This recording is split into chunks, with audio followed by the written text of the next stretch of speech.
Komen-komen netizen itu banyak banget, bahkan ada yang sampai bikin konten soal ini. Ini tuh kasus-kasus dan yang menyangkut influencer viral segala macam di sosmed, itu pengalihan isu dan nutupin isu-isu yang terjadi di pemerintahan. Ini pertama naiknya di salah satu podcast Deddy Corbuzier. Satu peristiwa itu mengalihkan satu isu lain, jawabannya pasti bisa. Isu apa yang muncul sebagai pengalih dan peristiwa apa yang teralihkan, strategi komunikatornya ini siapa yang membuat ini, itu canggih banget. Gue mesti ngangkat isu apa yang benar-benar bisa mengalihkan crowd yang lagi ngasih atensi ke sini, itu bisa geser ke sini.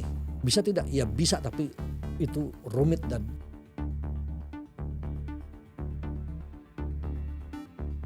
Oke, Kang. halo Halo, Windy, Kang.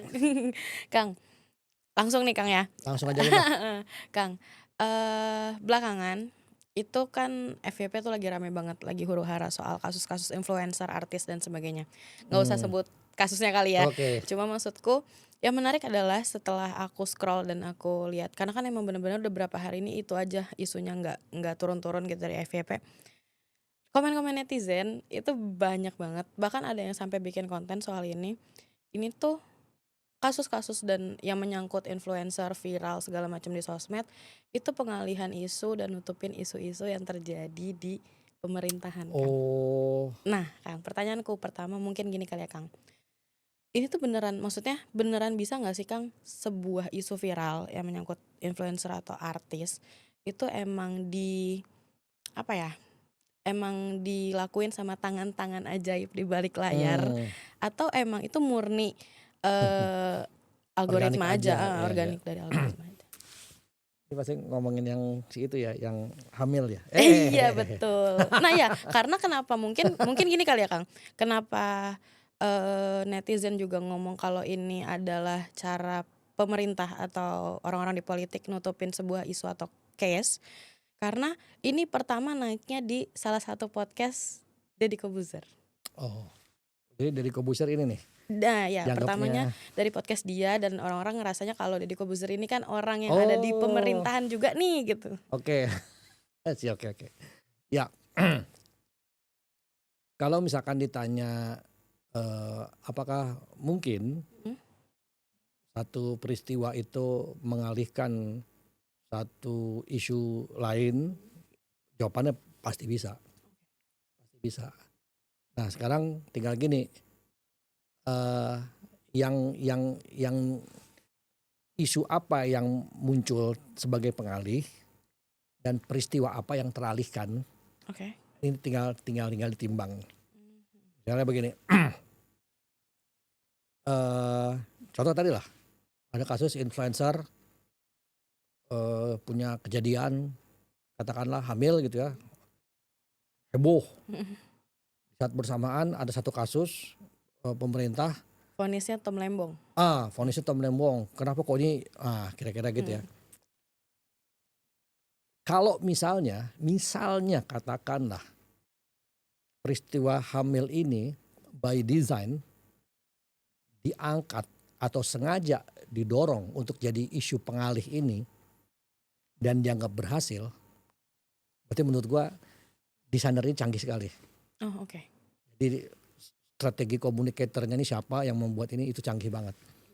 Katakanlah kalau itu diminta ke gue ya, betul, ini pemerintah akan ada putusan, eee, pengadilan atau keputusan RUU yang kelihatannya bakal ada penolakan dari Iya. publik, supaya tidak ramai kita harus bikin topik pengalih.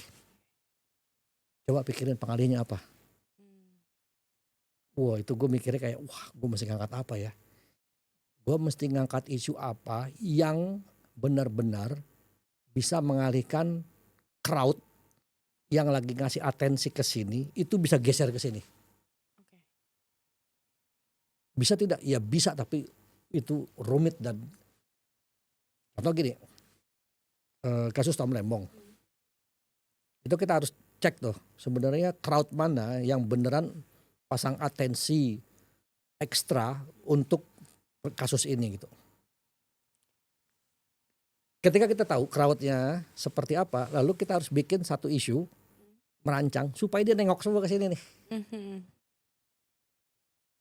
Apa iya kalau gue pakai isu hamil ini akan nengok? Nah, kira-kira gitu.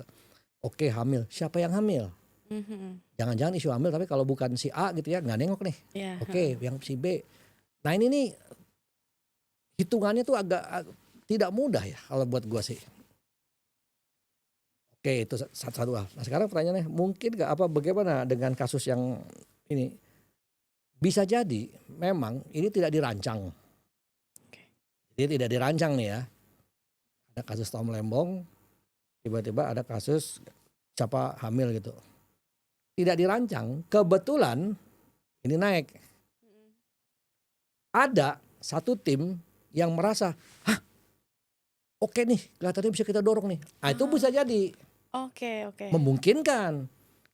Jadi tidak dirancang, tapi tim ini ngelihat, ini oke nih. Kebetulan ada isu ini Kebetulan nih, ada isu heeh ini, heeh. ayo kita kipasin. Dan ketika dikipasin sebentar aja, Mhm. kebakar. Makin dikipasin, wah makin kipasin nih. Dan mulai terlihat, teralihkan. Bukan tidak mungkin, oke kita tambahin kipasin nih gitu, bisa aja.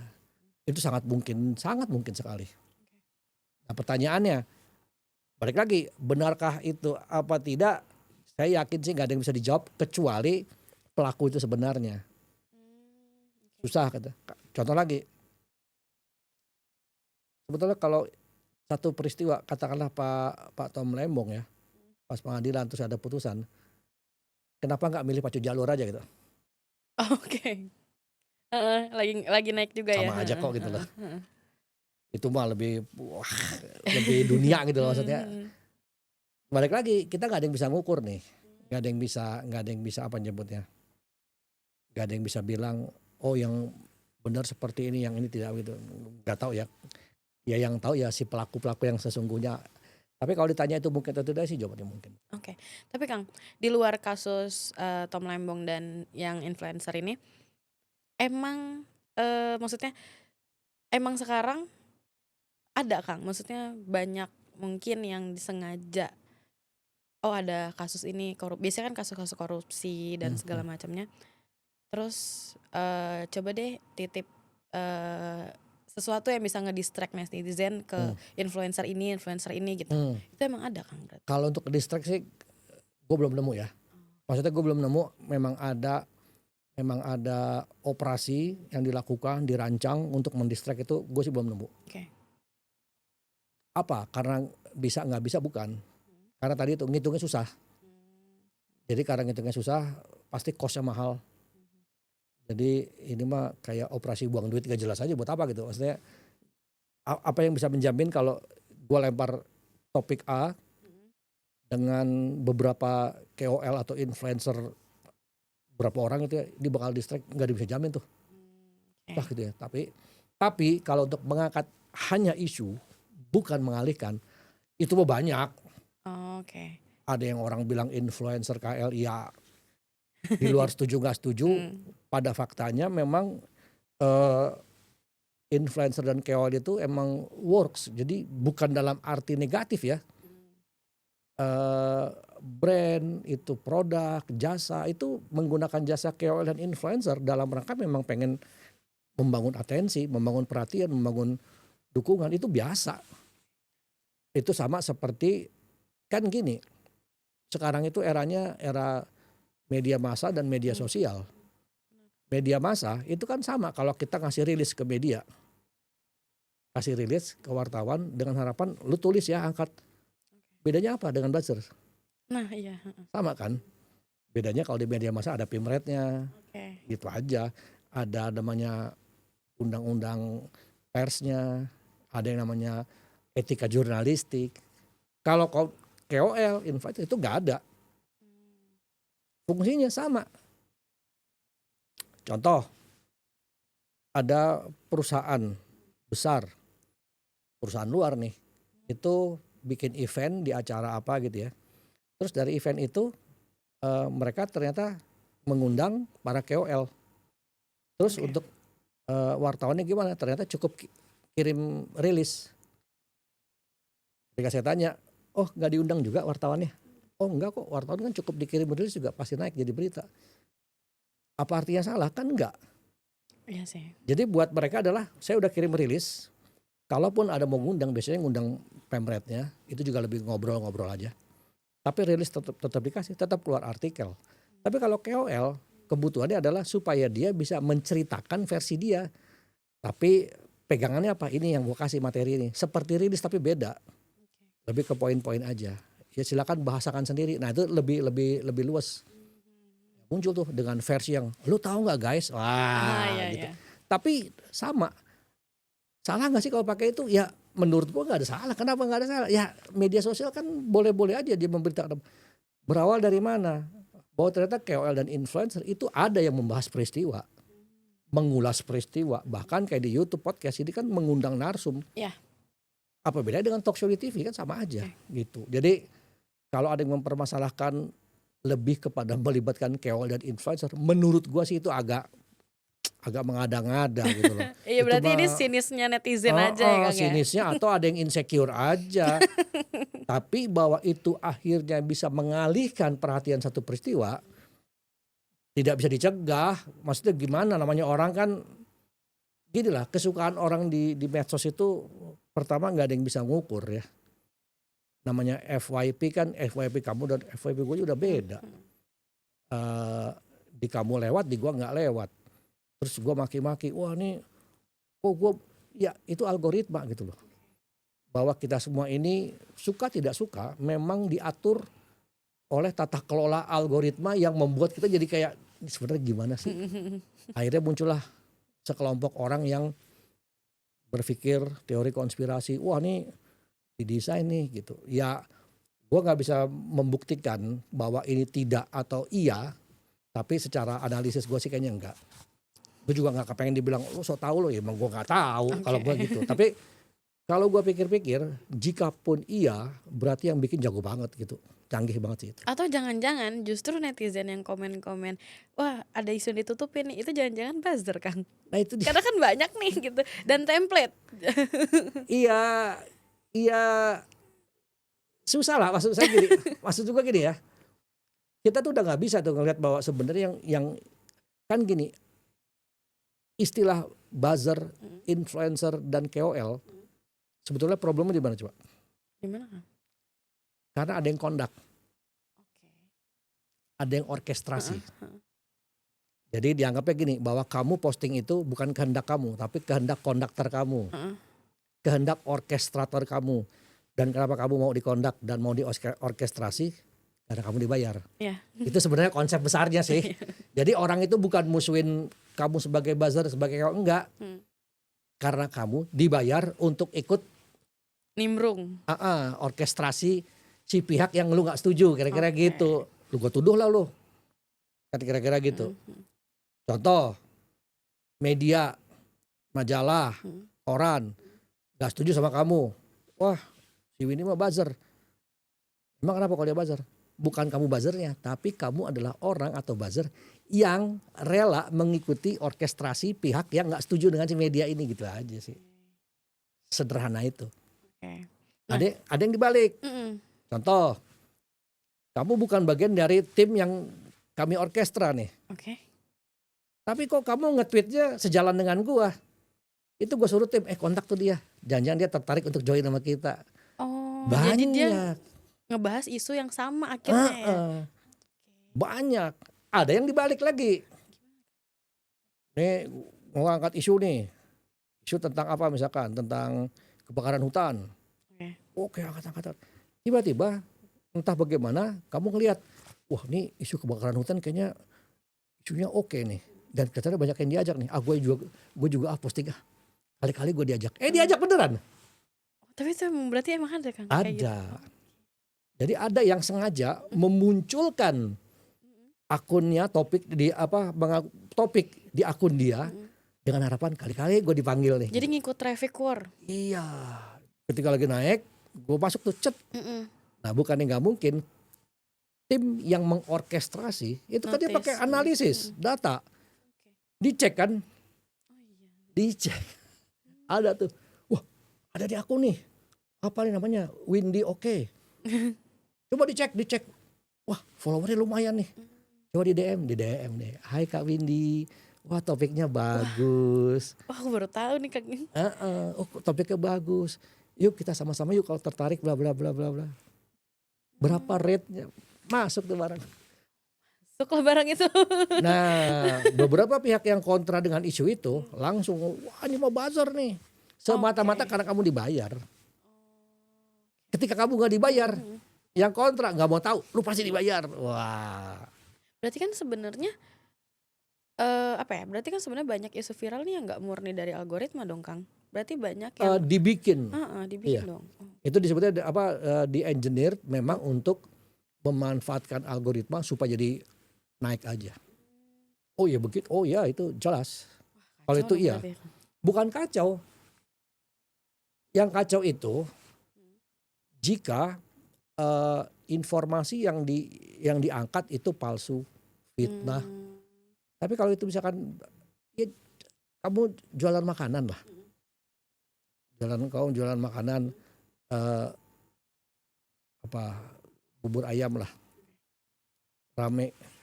Kamu melibatkan orang-orang. Ini kan sebetulnya ini adalah bazar-bazar kamu yang kamu orkestrasi. Bedanya mereka nggak dibayar pakai uang, tapi lu kasih makan bubur gratis. Sama dong.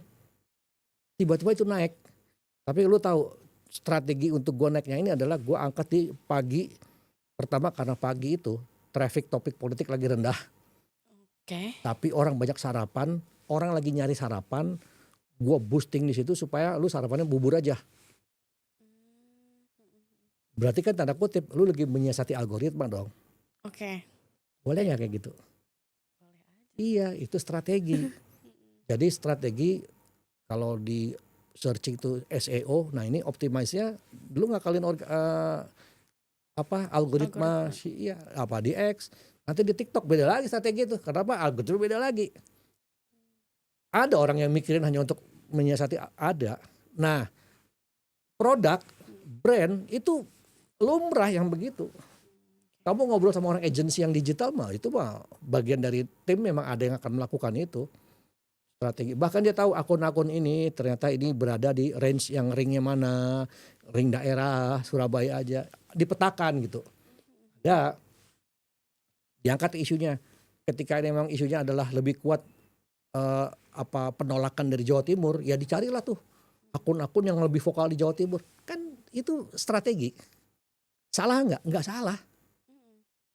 Bedanya saya bilang begini, pemerintah misalkan mau meresmikan sebuah perkebunan di daerah Jawa Timur dan berharap yang tadi yang nggak setuju jadi setuju, katanya gitu ya. Dibikin hal-hal positif, ditaruh di pemberitaan di koran Jawa Timur atau di radio Jawa Timur. Salah tuh nggak? Iya, secara strategi yang benar memang begitu. Iya sih. Kan acara di Jawa Timur, lu ngapain pasang di koran Jawa Barat? Iya. Nggak nyambung Nggak gitu. nyambung. Bukan masalah uangnya, ya lu gak nyambung, buat apa lu, kan gak efektif. Ya lu pasang di koran lokal sana dong. Selain koran apa? Radio lah. Nah itu tuh ada yang namanya strategic planner, dia merangkai itu semua. Ini acara peresmiannya kapan? Seminggu lagi. Menuju seminggu itu dipasang di koran, dipasang di radio, dibayar semua. Kenapa mereka gak dibilang buzzer? Sama dong, kan dia Iya. itu pendukung pemerintah berarti dong. Lah iya, emang kenapa? Nggak apa-apa kan dong, dibayar kok. Udah tiba-tiba untuk mendukung radio dan koran tadi, dipakailah netizen yang asal Jawa Timur. Lu angkat dong, bakal ada peresmian ini, lalala. Ya nggak apa-apa kan. Bahwa ada yang kontra dan dia menggalang kekuatan suara netizen untuk penolakan, iya boleh-boleh aja. Gitu kira. Tapi ketika ada pihak yang menggalang, mengorkestrasi sebuah narasi bohong, fitnah, nah atau disebutnya apa DFK, disinformasi, fitnah, dan kaknya itu apa ya? Lupa gua. Itu boleh tuh masalah. Itu dilarang. Kenapa? Karena hoax kategorinya. Karena lu memberitakan hal yang sebenarnya tidak benar. Nah itu gak boleh. Jadi bukan masalah bayar gak dibayar. Emang siapa yang keberatan kalau dibayar? Oh berarti bukan opini lu. yang mau opini ya terserah dong, Oke, heeh. kira-kira Mhm gitu. mhm. Dan setahu gua yang namanya KOL, apalagi influencer dan KOL ya, itu ketika dia nggak setuju dengan topik yang harus diangkat, itu dia nggak akan mau. Ya boleh dong dia bilang, "Oh terima kasih penawarannya tapi saya nggak mau ambil." Banyak yang kayak Mhm gitu. mhm. Jadi nggak semua KOL yang main ya berat loh KOL lu menjaga integritas bahwa ketika lu udah ada di posisi A, lu dapat tawaran untuk berbalik gitu ya, atau itu buat dia tuh hitung-hitungannya pusing tuh, nggak berani. Makanya kalau menurut gua, struggling mereka ya di situ. Once lu udah ada di posisi ini, ya lu harus komit dengan itu, terus aja. Kalau media bisa ke kiri bisa ke kanan terserah dia. Iya. Iya, dan orang nggak apa-apa juga gitu loh. Mhm. Jadi itu menurut gua plus minusnya lah. Mungkin terakhir gini kali ya Kang, aku sebagai user doang yang nggak ngerti gitu ya Kang ya, maksudnya cuma scroll-scroll aja. Sebenarnya ada nggak sih Kang cara buat kita tahu kalau ini tuh sebenarnya emang isu yang tadi didorong sama beberapa, pihak atau ini emang ya emang lagi viral aja gitu? Nah itu tuh agak Susah ya Kang? agak susah karena gini kalau gue ya, eee, media massa itu sebenarnya punya peranan besar. Jadi media massa itu punya peranan besar untuk mendorong satu isu. Kalau misalkan ada peristiwa yang harusnya ini diangkat oleh media, tiba-tiba enggak, itu jadi pertanyaan sebetulnya. Oke. Iya dong, Mhm bisa sih kejadian di Raja Ampat kok nggak diberitain, itu aneh, mhm ngerti nggak? mhm.